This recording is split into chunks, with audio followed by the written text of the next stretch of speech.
Mr. District Attorney, starring David Bryan. Mr. District Attorney, champion of the people, defender of truth, guardian of our fundamental rights to life, liberty, and the pursuit of happiness.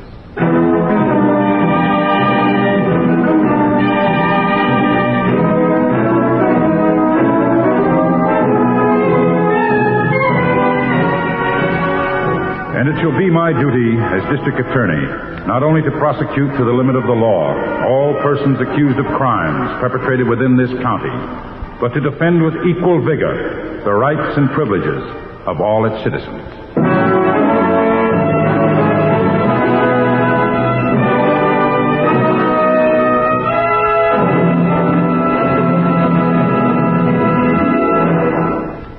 This is David Bryan. In a moment, we'll bring you another case from the files of Mr. District Attorney. But first, a word from our sponsor.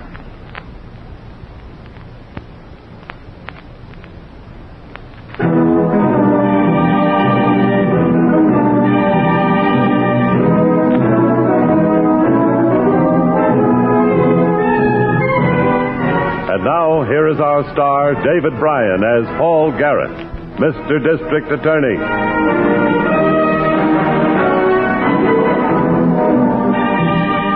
The welfare of a city or county is not jeopardized by criminals alone. Nature itself is capable of sudden and unexpected violence that can lead to terror and death. This case started as part of a natural calamity. A gasoline truck skidded on a wet street, hitting a power pole near the city gas works. Sparks exploded the truck, and like a chain reaction, the storage tanks. In a matter of seconds, the entire section was rocked with explosions as flames swept a quarter-mile area of warehouses and tenements.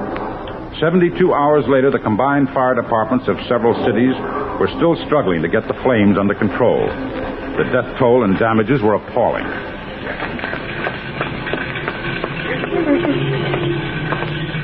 Look.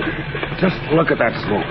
Did you get the late edition of the paper? Yeah, 300 dead so far, more than 100 still missing. Lots of bodies unidentified. What are the names of that? The list of dead. Oh, right there on page 1. Only about 20 identified so far. Ralph's name, one of the... No. He's probably all right. A working square like him would be all right. But he had a job washing dishes in that diner right by the gas tank. The explosion started. Stop blubbering. Do you want to draw attention to me? No, Bert. But he is my brother. I've got to worry about him, too, don't I? He's probably dead. Yeah, he probably is. Your brother Ralph is probably one of the unidentified dead. Oh, man. You'll have to go to the emergency headquarters the police have set up in the high school, Lil. If Ralph is dead, you'll have to identify him. If he is there, in with the ones they don't know, there's nothing you can do to help him. But you can help me, Lil. What do you mean? If you find him there, baby, what harm can it do if you identify the body but tell the police it's me? Don't you see, baby, it's a chance for me to get in the clear. They'll stop looking for me if they think I'm dead. Now, look, I'll leave town right now, see? I'll let you know where to meet me. Maybe at that resort place we passed near Lake Blue Water. We'll be free, baby. You and me, free from there on. But Vance, how? What do we do for money? There's a safe in Landstone I've been itching to get at for a long time. One last safe job, baby, and enough to see us through. From then on, we'll be riding a gravy train. Nobody ever arrests a dead man. Now, get going. All right, man. Good girl. Go on.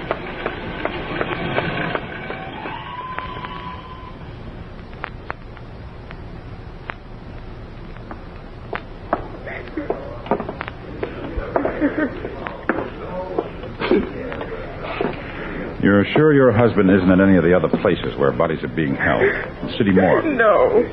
Only the identified ones are there. Are you a teacher at the school here, or detective, or what? Well, no, ma'am. My name is Garrett. I'm the district attorney. Keep your hopes up, but don't hope too much for a while. I'll be all right. These are pretty bad cases. I understand. This one seem familiar in any way? No.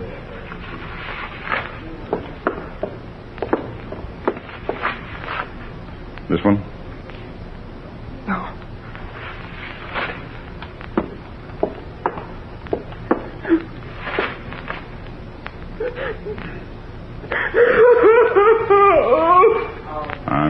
sorry. Very sorry. Are you sure? That ring on his finger. Well, I know it isn't easy, but try to get a grip.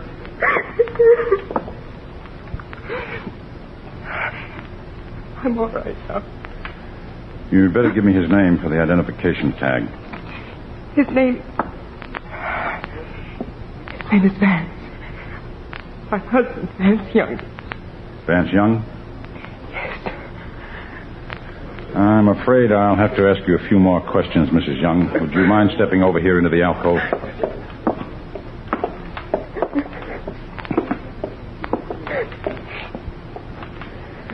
I know this is most unpleasant for you at a time like this, Mrs. Young.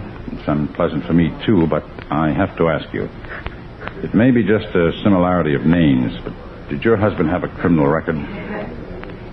Yes. Yes, he did. Did you know he was wanted in several states for burglary, safecracking? Does that matter now? He's dead, isn't he? Yes. I'm sorry I had to do this, Mrs. Young. You will find several men at desks outside that door at the back of the gym. They'll help you with the funeral arrangements. All right. Thank you. That's Young. Excuse me, please. Oh, hello, Chief. No. Hello, Harrington. The mayor and the head of the disaster committee want to see you. Where are they? Riverside Garage. They're converting it into a temporary emergency hospital. Regular hospital's overflowing. You'll be ready for your hospital yourself soon. You look tired. Oh, I'm all right. I'll be glad when this is over, though. I hope we never see anything like it again. Yeah.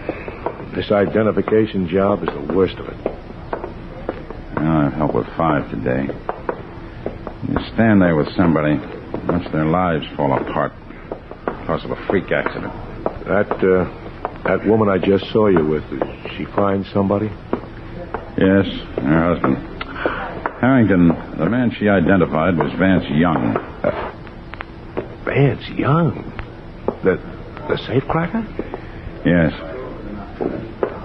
Was he hiding out in the tenement district? No, she said he had gone to visit a friend at a diner near the gasworks just about a half hour before the explosion. Well, I guess the explosion closed our files on him for good. Oh, when you check back to the office tonight, have Miss Miller put out a bulletin to all law enforcement agencies. Take Vance Young off the wanted list. There's no point in looking for a dead man.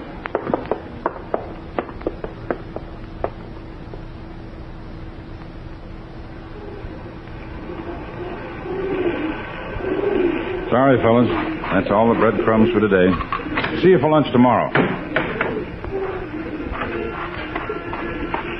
I thought I'd find you up here on the roof. Oh, hello, Miss Miller. I was just feeding the pigeons. Elevator boy told me. Harrington called from the basement garage. He wanted to speak to you. He's on his way up. Oh, there he is now. Hello, Harrington. Hi, Chief. You busy? No. What's the matter? Well, I had to stop in at the county sheriff's office a few minutes ago. While I was there, his deputy called in from Landstone. Something he thought we might look into. What? A safe at the Landstone Mercantile Company was burglarized last night. A payroll job. Watchman was knocked out, but he's been treated, and he's okay now if you want to go out there and question him. Oh, we'd better go right away.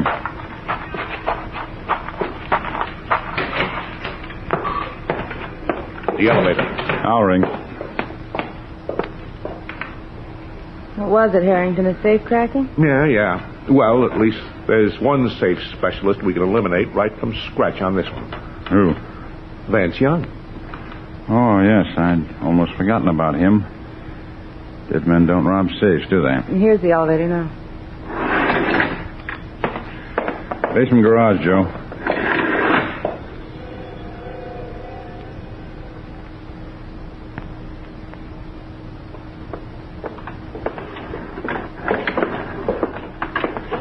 Well, this is the layout, Chief, according to the deputy's report. These back rooms are used for storage.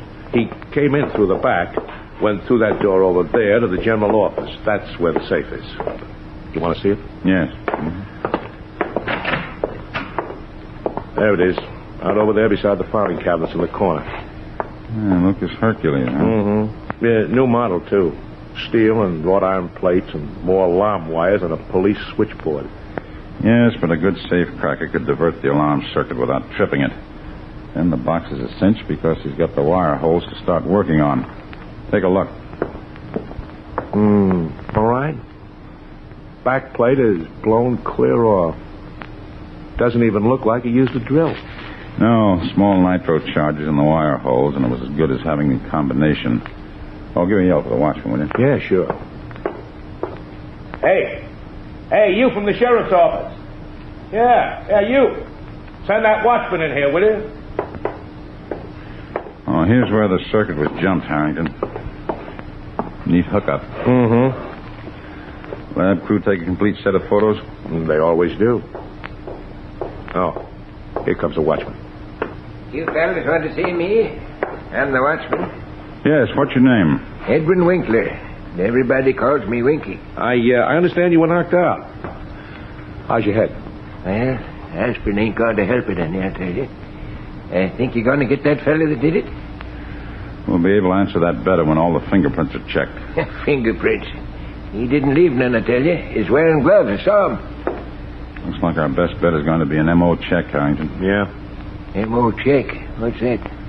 Modus operandi. All people have definite work habits. Even criminals. They repeat the same procedure on each job they do. It forms a pattern. Yeah, we've got a pattern here, all right, Chief. Well, I can think of 3 men suited by that M.O. 3 safecrackers whose work we've seen before. Yeah. Well, let's see. There's Bert Larkin, but he's still doing time in Folsom for a job he pulled on the coast. Yes, and the other 2 are Jack Fontaine and Vance Young. Yeah, but Young is dead. That just leaves us Fontaine. You mean you know who did it with nothing to tell you? An M.O. can be almost as good as fingerprints or a signature. Well, I'll be dinged. Maybe that fella'll pay for slugging me after all, and for hurting my arm when they grabbed me in the alley out there. You said he grabbed you? Why, yeah. He whipped my arm up behind me, then jabbed a thumb up behind me ear. It hurt like crazy. I got it, a judo trick, Chief. That still fits Fontaine. It fits Vance Young, too. When did the burglar slug you, Winky? After he made me open the back door and let him in. Sneaked up on you before you could draw your gun, huh? Sneak nothing. That's why I didn't suspicion him at first. He come walking up the alley whistling like somebody taking a shortcut through. I didn't see the mask he was wearing until I lit a match. He asked for a light, see? Then he grabbed me. He got me in here and then beat on me and kicked me. That doesn't sound like Fontaine, Chief. It wasn't Fontaine. He always wears sneakers, comes up on a watchman from behind without a sound. That trick of asking for a match is Vance Young's. Gets the watchman's hands high and away from his gun. But Chief, Vance Young is dead. Maybe yes, maybe no. But I know one thing. We're going to find out.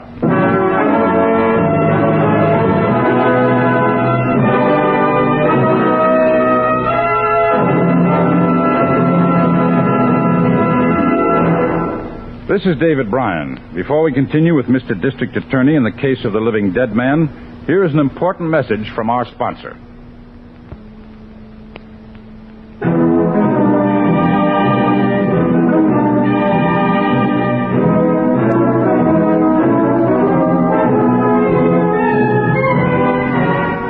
And now back to David Bryan, starring as Paul Garrett, Mr. District Attorney.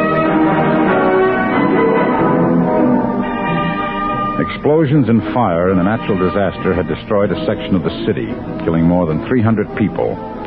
One of the dead had been identified by his wife, who admitted him to be a notorious safecracker wanted by the police. But now, suddenly, we were faced with a crime having all the earmarks of being committed by the man we thought to be dead. I went back to the office and started to check through the records. Here's the information you wanted on Young's wife, Mr. Garrett. Oh, thanks. She gave her name as Lillian Young when she arranged burial with the disaster committee. Did she give an address? Yes, 1310 Morton Avenue. There's something the police made a notation on, though. What? That ring she said she identified the body by? Yes. Well, the undertaker turned it into the property claims division, but she's never showed up to claim it. No, I don't understand it. I swear to you, Miss Miller, that woman was not putting on an act. She was hurt. Very deeply hurt, and she made that identification. Come in. All right, Chief. Well, what'd you find, Harrington? Well, I checked on the tag number on the body. Young's body, or whoever it was. Fire department code showed that it was found in the vicinity of that diner by the gasworks, all right. That's where the worst ones came from, the heart of that first explosion. All right, here's what we do. Mrs. Young didn't claim the ring she used in identification. Get it from the property section. I'll give you an order. Yeah. Lots of workers who escaped the blast, truckers, people like that, might have eaten at that diner. See if any one of them can remember seeing that ring before. See if they can tell you who owned it. Right. Meanwhile, Miss Miller, I want you to check the Hall of Records. Find out when and where Young and that woman were married. I want her maiden name, where she came from, everything we can get on her. Yes, sir. Where will you be, Chief, when I get finished? I'm going to try the home address Mrs. Young gave. You can follow me out there if you get anything.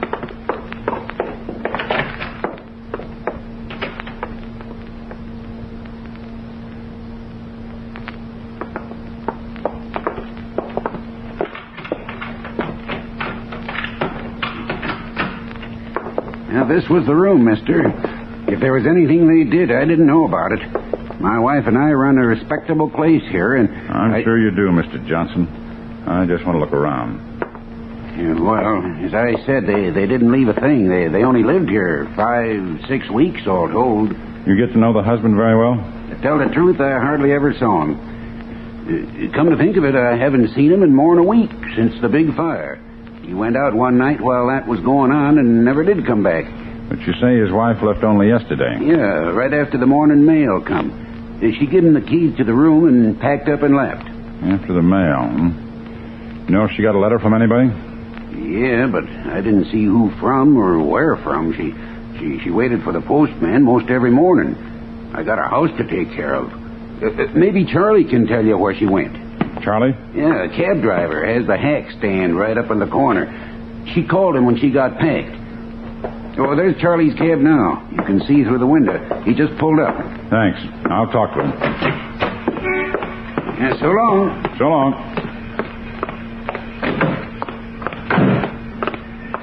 Yes, sir. Where to? What makes you think I want a cab? The way I seen you coming to me, I can spot a fair a mile off. Where to? Well, that's up to you, here or the police station. Oh, cop, eh? What'd I do? Forget to answer the ticket? I'll ask the questions. You pick up a fare yesterday at 1310, the rooming house up the street? Yesterday?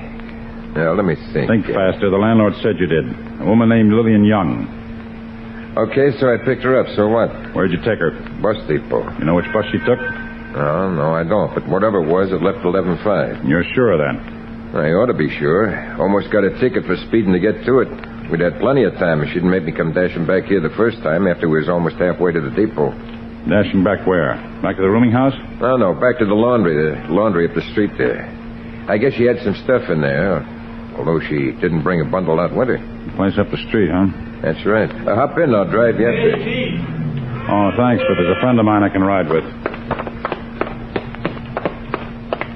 Hello, Harrington. Come on, hop in. I was just heading for the rooming house when I spotted you talking to the cabbie. What's up? Young's been missing since the fire. Mrs. Young checked out yesterday after getting the morning mail. Caught an 11:05 bus. 11:05. Yeah, that's a northbound, I think. Upstate in the mountain areas. Oh, we can check it later. You got anything on the ring? Oh, yeah. A guy who was off duty at the gasworks when they blew. He used to eat at that diner. Said the ring belonged to a counterman named Ralph Brenner. He must have been our dead man. And Mrs. Young must have known him to cry the way she did. Oh, she knew him all right. Miss Miller checked on her. Her maiden name was Lillian Brenner. The guy in the diner was her brother. And that's why she was so broken up. And what's our move? The bus depot? No, a laundry up the street. What? Why? Because that's the last place Lillian Young stopped before she left town.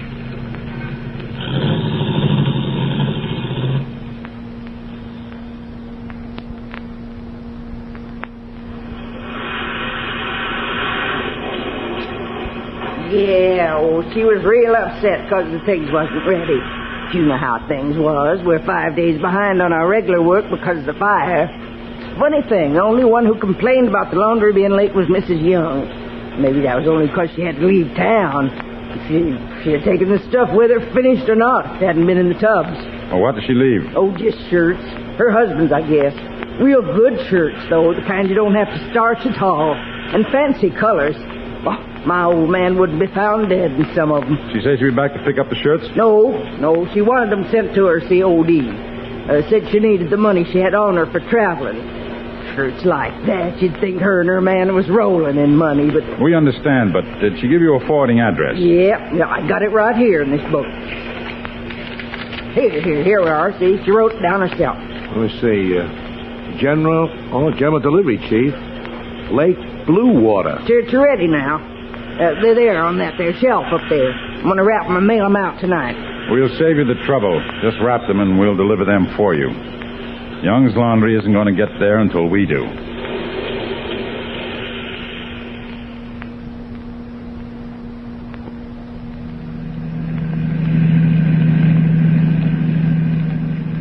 There's the road sign now, Chief. Blue Water. 25 miles speed limit. Better slow down. Yeah, not that there's any need to. That's mostly for summer. Season's over now. Regular residents turn in early. Oh, just the same. It's the law. Yeah.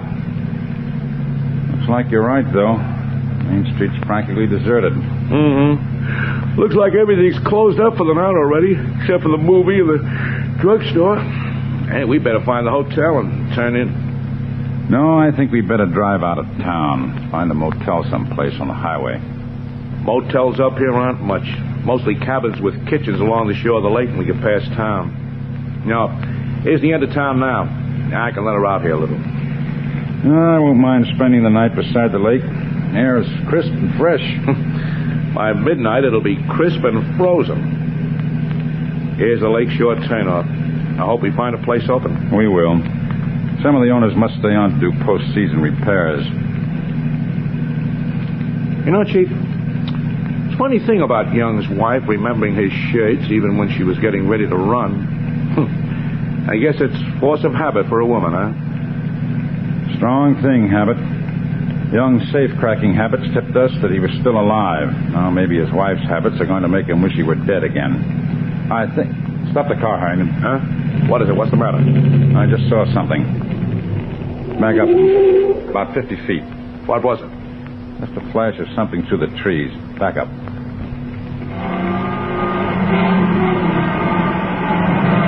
Headlights picked it up as we came past. Little road goes down there, that's all. Wooden sign on that tree. Foster's Cabins. Oh, yeah. See the backs of the cabins down there? It's all dark, though. I see something else, don't you? Put the bright lights on again. Yeah. Wash hanging on a line behind one of the cabins. Look at the two men's shirts on the end of the line. Looks like a couple of rainbows even in this light. Hey. That's the kind of color scheme Vance Young goes in for. The shirts we have in the laundry bundle are just like those. You better put out the lights. Don't slam the car door getting out. Let's walk down and have a look at those shirts. Right. You know the laundry mark on the ones we picked up? Yes, 4 numerals. 1310. Same as the address of the rooming house they lived in. 5 now.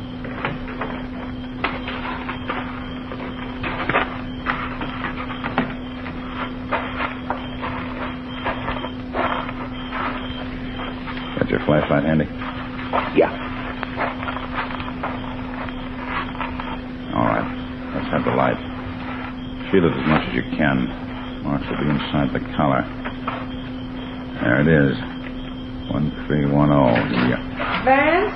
Is that you? Who are you? What do you want? Come on, Harrington. Vance! Vance! Don't run, Mrs. Young. It won't do you any good. Grab her. Vance, it's the police! Where is he? I don't know. He's gone. He's not here. He went into town. Down there, Harrington. Oh, where? The boat dock by the lake. I saw a shadow moving. Let her go. We'll pick her up later. There he is, Chief. Hurry. He's getting oars out of the boathouse. Stay out of the rowboat, Vance. He's pushing off. I'm going to jump root. Look out, Harrington. The oar. Oh, please, you cover. I'm not as easy, you freak. Look out. You can't fight it. I can't swim. Ah! He can't swim! He wasn't lying! He can't swim! I got you, Junior. Just relax. That's better. Ladder over here, Harrington. I'll give you a hand. Grab him. He's starting to come to. I got him. Heave. I told you I couldn't swim. Well, where you're going, mister, it won't matter. Man, look at him. That water's freezing cold. Don't just stand here with him. Well, he's no worse off than I am, lady. No, he isn't, Harrington. As a matter of fact, he's much better off than you are. What's that supposed to mean? You'll see when we get back to our car. At least we have a nice dry shirt waiting for you. Come on, get moving.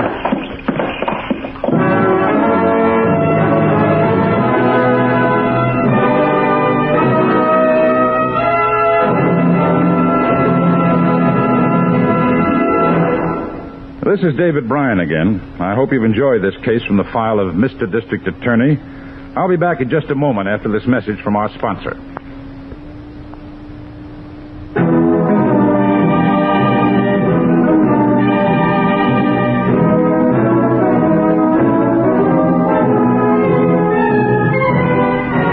Now, here is the star of Mr. District Attorney, David Bryan, with a word about the program you have just heard.